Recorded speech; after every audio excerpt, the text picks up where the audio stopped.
Thank you for listening to Depictions Media Radio.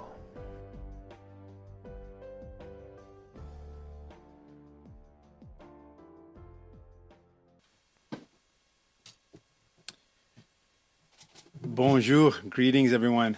I want to start off by talking about the phone call or the conversation I'll be having with the Prime Minister later on today. I want to outline a couple of things I'll be raising with the Prime Minister. First off, we are in an urgent and serious crisis with the third wave hitting harder than the previous waves. We're seeing record numbers of cases in Ontario and cases across the country increasing. We know that with this urgent and serious situation, people are frustrated, they are worried, and they are afraid. So we need to immediately act. There's two things that Justin Trudeau can do right now that would help people and alleviate some of the pressures that people are feeling. First off, we need to get everyone in this country vaccinated. So we need the federal government to play a more active role in the actual vaccination. We need an all-hands-on-deck approach. It's not enough to just sit on the sidelines. There has to be an active participation of the federal government in getting everyone vaccinated. Secondly, we know one of the most important tools to fighting the spread of COVID-19 is paid sick leave. And we've been calling for improving the current program offered. It is just not good enough.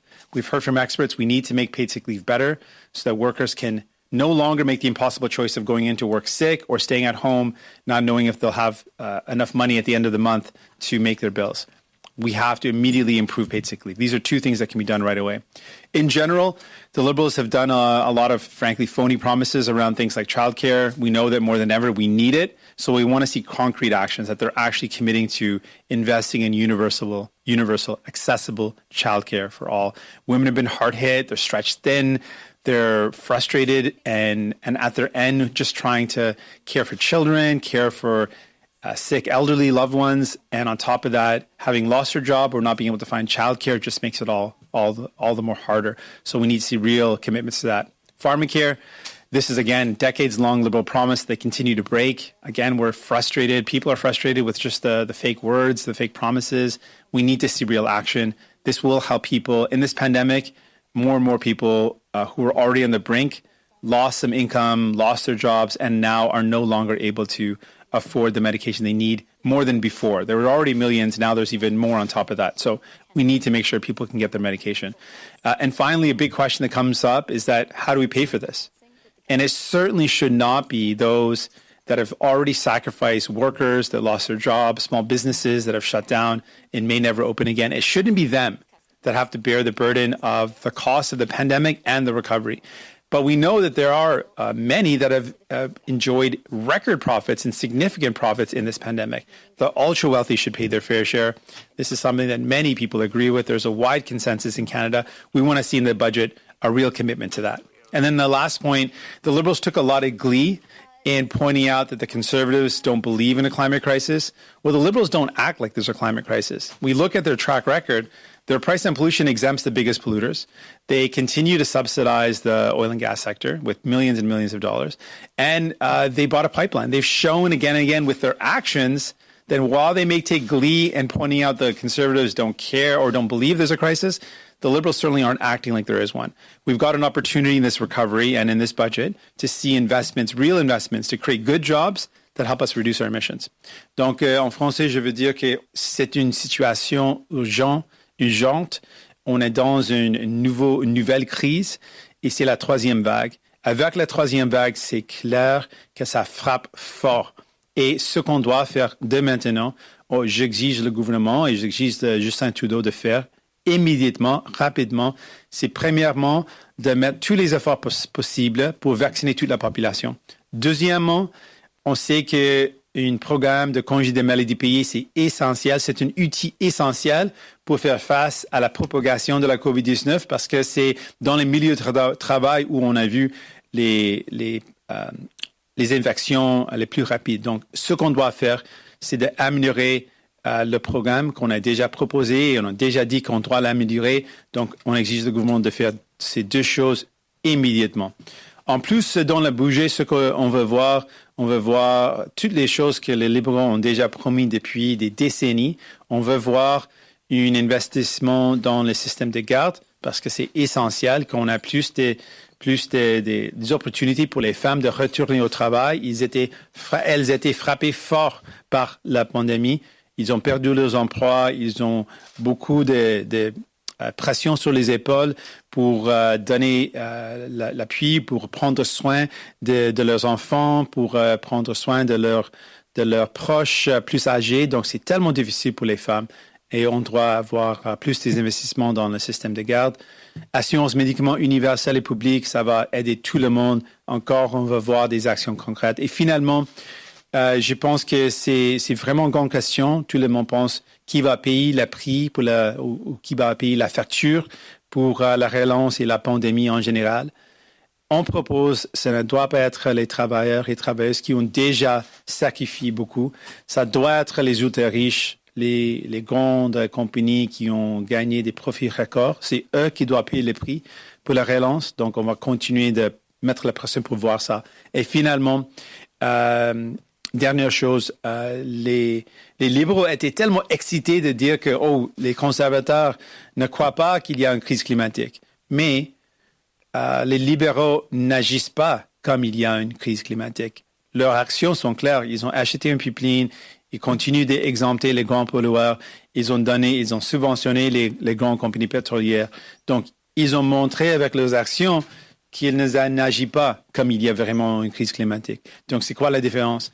On va continuer de mettre pression pour voir des actions concrètes dans le budget pour la relance d'investir dans une économie renouvelable, une économie durable, où on investit pour créer des bons emplois qui réduisent nos émissions. Avec ça, merci beaucoup. With that, thank you very much. Et je suis prêt pour vos questions, ready for any questions you might have. So we'll now take questions, starting with questions on the phone. As usual, one question, one follow-up per reporter. Nous allons maintenant prendre les questions, commençant par les questions au téléphone, comme à l'habitude. Une question suivie par journaliste. Operator, do we have a first question? Thank you, merci. The first question is from Catherine Lévesque, La Presse canadienne. La parole est à vous. Bonjour, M. Singh. Bonjour. Je voulais vous entendre. Oui, bonjour. Je voulais vous entendre sur l'entente, en fait, qui a été annoncée entre le gouvernement fédéral et Air Canada hier. Je me demandais si c'était une entente qui convenait au NPD, à votre avis. Merci pour la question. Donc, quelque chose. Premièrement, je veux souligner le fait que ça a pris trop longtemps pour avoir une telle entente. Les autres pays de G7 ont déjà fait des ententes pour appuyer les travailleurs et travailleuses dans ce secteur. On sait que c'est un secteur qui a été frappé un des plus forts parce que il n'y a virtuellement pas des voyages maintenant. Donc, c'est tellement difficile pour les travailleurs et travailleuses. Donc, il y a quelques éléments positifs, mais encore, on veut regarder comment le gouvernement a des vraies contraintes ou des garanties que ces financements vont aller pour protéger les emplois. On a déjà perdu trop d'emplois, donc c'est essentiel qu'il y a des forts critères pour garder les emplois. En plus, un élément qui est un peu manqué dans l'entente, c'est la clarification ou des garanties pour savoir si les Canadiens et Canadiennes, les gens qui ont déjà acheté un billet, est-ce qu'ils vont vraiment avoir un retour d'argent et dans une manière vite ou rapidement dans un bon temps. Donc ça, c'est quelques éléments, mais en général, l'idée d'appuyer des travailleurs, c'est important. Maintenant, on va avoir avec cette entente un peu de pouvoir comme des demi ou des partiels propriétaires. Donc, on doit utiliser ce pouvoir comme pays pour s'assurer qu'on garde les emplois, que ce n'est pas que les dirigeants reçoivent un grand montant d'argent. C'est essentiel qu'on utilise l'argent pour garder les emplois et protéger les travailleurs. Et puis, donc, vous allez parler à M. Trudeau après la période de questions. On a vu quand même ce qui s'est passé en fin de semaine. M. Trudeau qui vous a ignoré pendant son discours. Vous avez passé votre discours à plutôt attaquer le gouvernement libéral. Donc, on sait de quoi vous allez parler, mais je me demandais quelle sera votre approche lors de cet appel? Est-ce qu'on peut s'attendre à une main tendue, à une rencontre cordiale, ou est-ce que vous allez encore être en mode attaque aujourd'hui?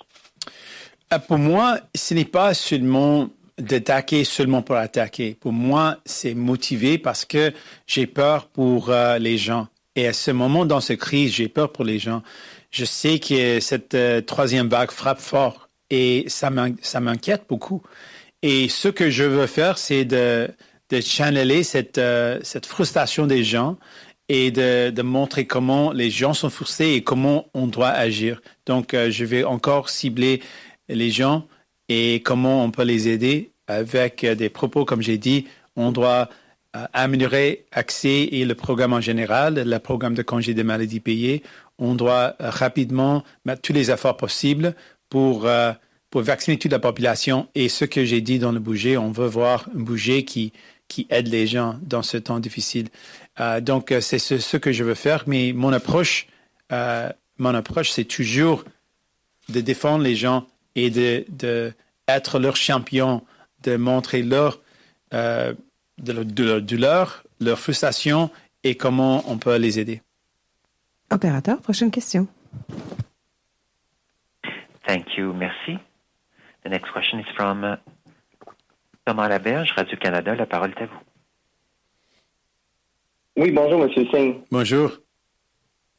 Je voulais vous entendre sur ce qui s'est passé à l'Université Laurentienne. Donc, j'imagine que vous avez pris connaissance de cela hier. J'aimerais savoir si vous étiez Premier ministre aujourd'hui, qu'est-ce que vous feriez dans ce dossier-là? Merci pour la question. Donc, j'ai visité cette université dans le passé. C'est essentiel pour le nord de l'Ontario, mais aussi c'est un des deux endroits essentiellement où on peut poursuivre les études en français en Ontario. Donc, c'est vraiment important pour la francophonie, c'est important pour l'éducation, c'est important pour le nord de l'Ontario. Donc, je pense que c'était un moment pour le gouvernement fédéral d'agir. On a déjà proposé que le gouvernement fédéral doit jouer un rôle. Je vais continuer de mettre la pression parce que ici, on ne peut pas laisser tous ces programmes être abolis. Effectivement, tout le programme français était en train d'être aboli. Donc, tout ça, c'est complètement pas juste, c'est inacceptable. Donc, je veux protéger cette université et les investissements dans le nord de l'Ontario. Et comment on peut le faire? Je pense qu'on doit penser de tous les outils possibles pour avoir un impact, pour sauver cette institution, mais plutôt pour aider les gens, la francophonie, l'éducation, les investissements dans le nord. Just English on that last question. So I've been to the university in Sudbury. This university is essential for the north. It's essential for French-speaking people in Ontario. There's really only two full-time universities that you can attend, all in French, and this is one of them. And the loss of that university is going to be crippling to the north. It's going to have a very devastating impact. So I think we should have an approach where everything's on the table to protecting the university. Really, we want to protect the ability to have French language taught and learned by students, and also investments in the north. Investments in education are investments in the future, and we will never be able to realize our full potential if we don't have access to higher education, particularly in communities that have often been ignored. So I really believe there's a role that the federal government can play in helping to protect this university, to continue the services and the programs. Et puis, je pense que vous avez un suivi, ou non? Oui, mais c'est ça. Mais plus concrètement, l'université s'est justifiée en disant, par exemple, qu'il y avait des programmes où il y avait très peu d'étudiants. Donc, on comprend que c'est des programmes qui sont peut-être pas très rentables. Est-ce que ça veut dire qu'il faudrait, selon vous, que le gouvernement investisse des sommes importantes pour préserver ces programmes-là?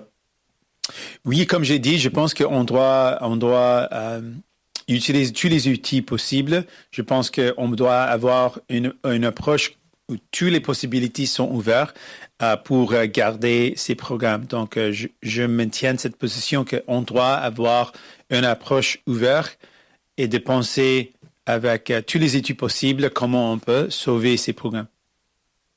Opérateur, prochaine question. Thank you, merci. The next question is from Cormac McSweeney from City News. Please go ahead. Good morning. Good morning. Wondering if you have any concerns at all about the Johnson & Johnson vaccine, given the pause that the U.S. is hitting on use of that shot due to concerns about very rare blood clots that have popped up in patients. And what do you think this impact might have on vaccine hesitancy here in Canada? I appreciate the question. I think in general, this is why the question of vaccine hesitancy is what really worries me. And it is essential that we are very clear that vaccines are vital. They are one of the best things that we have in our healthcare system to keep people safe.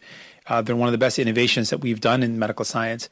And so with the delays, with the lack of clarity, with the lack of supply, there's many factors that are contributing to vaccine hesitancy. And that's one of the things I'm really worried about. When it comes to whether a vaccine or any medication should be used or not used, I really think this is vital to listen to the public health experts.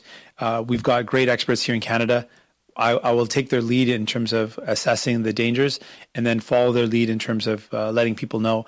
But if I can, with whatever platform I have, I want to encourage people, get the vaccine. The vaccine, until we know otherwise, vaccines are one of the most important tools to fighting disease generally, but in specific this pandemic. I will be taking whatever vaccine I'm able to get as soon as I'm eligible, and I think it's really important for everyone to get vaccinated.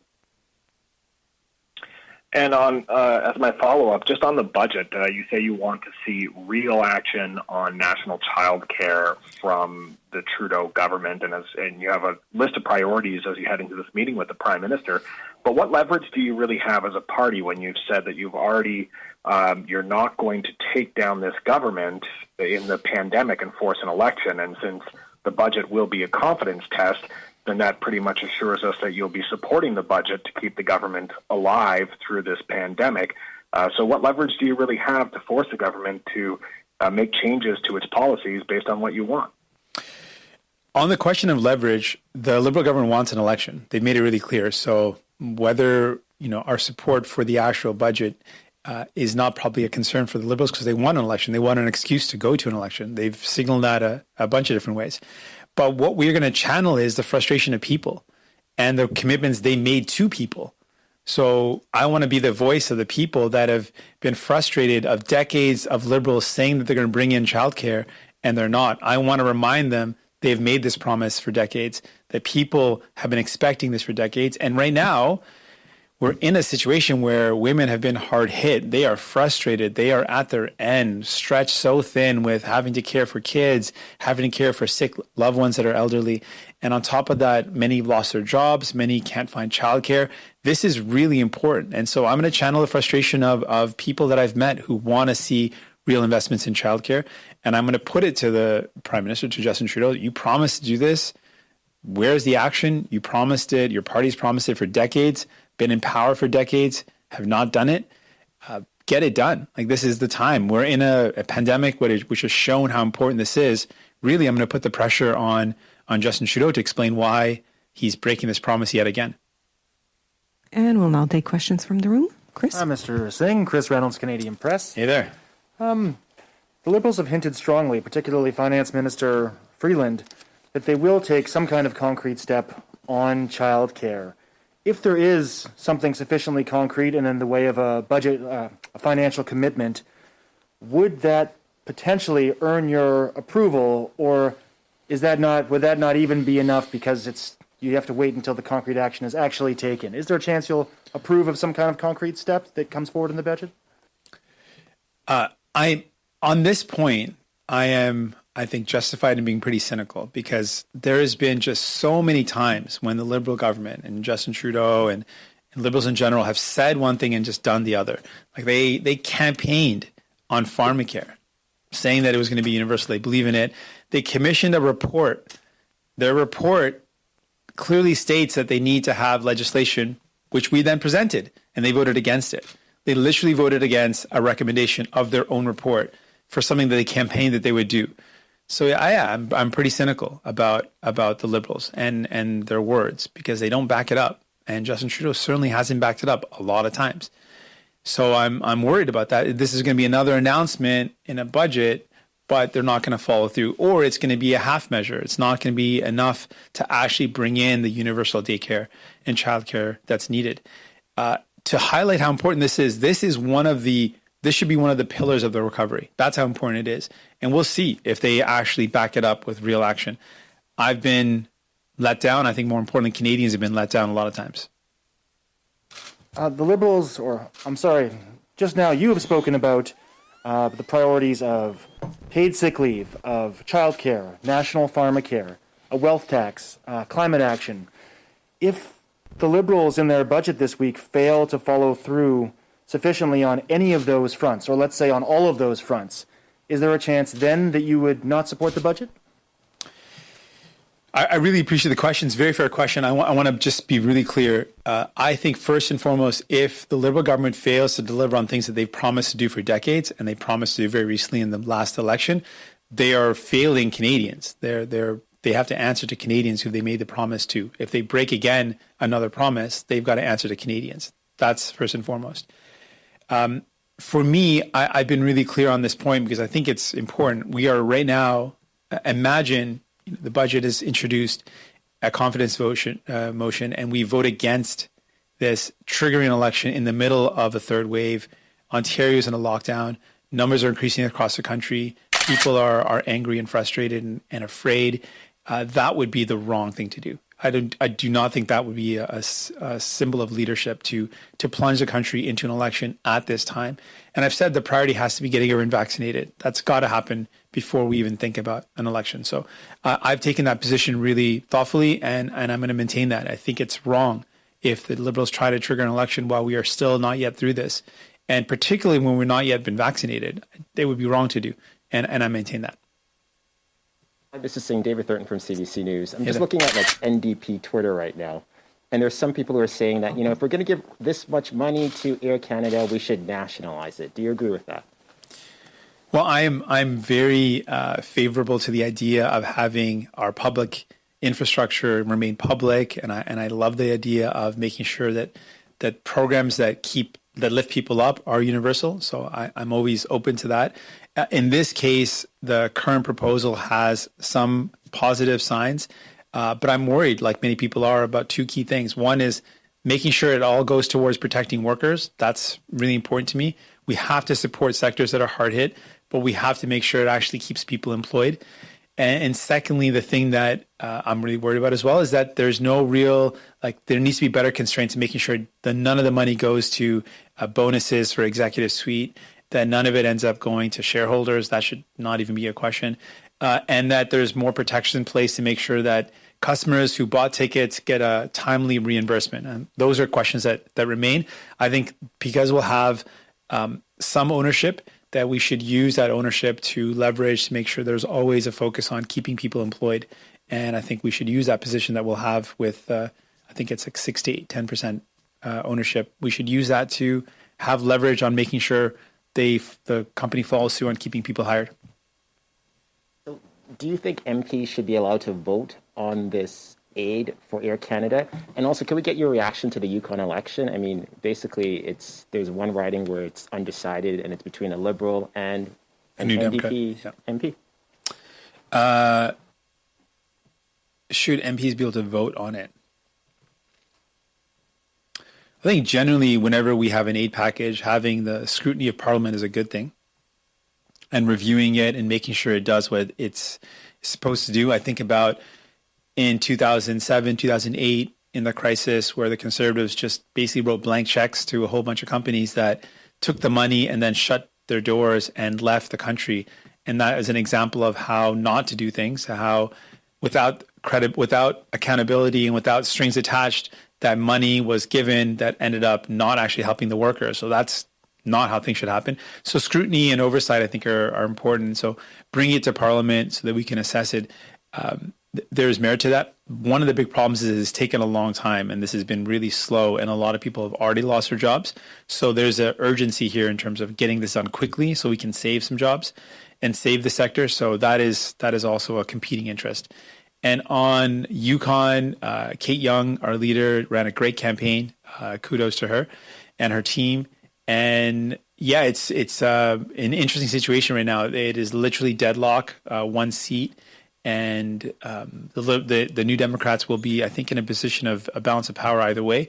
But I hope that the people get someone that's going to fight for them. And I've always been saying New Democrats fight for people. We're committed to making sure people are front and center with real proposals in the Yukon. Kate Young ran on some similar things that we believe in. Dental care was a big push of her campaign, and hopefully something that moves forward. So I'm hopeful that the people will get someone that fights for them, and I hope that's. And I've said before, I believe New Democrats always fight for people. And I'll check one more time if we have a question on the phone, operator. Thank you, merci. La prochaine question de Boris Proulx, Le Devoir. La parole est à vous. Bonjour, M. Singh. Bonjour. Si j'ai bien compris votre réponse précédente, il n'y a aucun élément que vous voulez absolument voir dans le budget sans quoi vous allez voter contre. Autrement dit, peu importe ce que dans le budget, votre idée est déjà faite, vous allez voter pour. Effectivement, ce que j'ai dit, et je pense que vous avez résumé ce que j'ai dit, mais sans la motivation. La motivation, c'est important. Donc, pour moi, je pense dans une troisième vague de la COVID-19, avec les chiffres qui augmentent à travers les pays, avec un nombre record de cas en Ontario, avec vraiment une crise dans les hôpitaux. J'ai parlé avec des médecins qui disent qu'on est maintenant dans une situation où c'est un vrai potentiel que nos hôpitaux peuvent être pleins de gens à cause de la COVID-19. Et c'est une crise. Dans toute cette crise, je pense que c'est irresponsable pour un leader, un chef, de déclencher une élection. Je pense que c'est complètement irresponsable. Et je crois fermement que la priorité maintenant doit être la vaccination de toute la population, pas seulement la sécurisation des doses, mais la vaccination aussi. Ça doit être notre priorité. Donc, on doit aider comment on peut les provinces et territoires dans la vaccination aussi, avec tous les outils possibles pour les aider. Et deuxièmement, un programme de congé des maladies payées, c'est essentiel. Tous les experts ont dit que c'est un outil essentiel pour arrêter la propagation.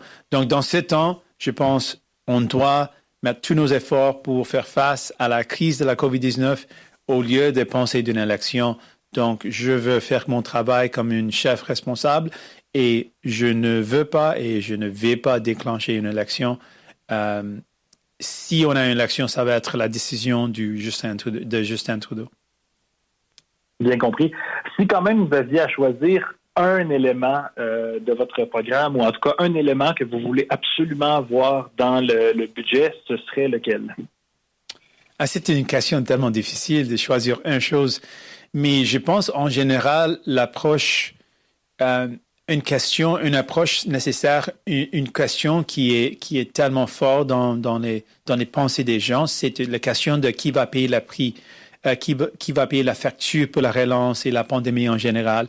Donc, cette question, c'est une question forte et c'est une question difficile parce que les gens ont peur que si cette question n'est pas réglée, la réponse, souvent dans le passé, était seulement deux réponses. Un, les gouvernements coupent les services dont les gens ont besoin, ou deuxièmement, les gouvernements mettent la pression sur les épaules des travailleurs et travailleuses, sur monsieur, madame, tout le monde.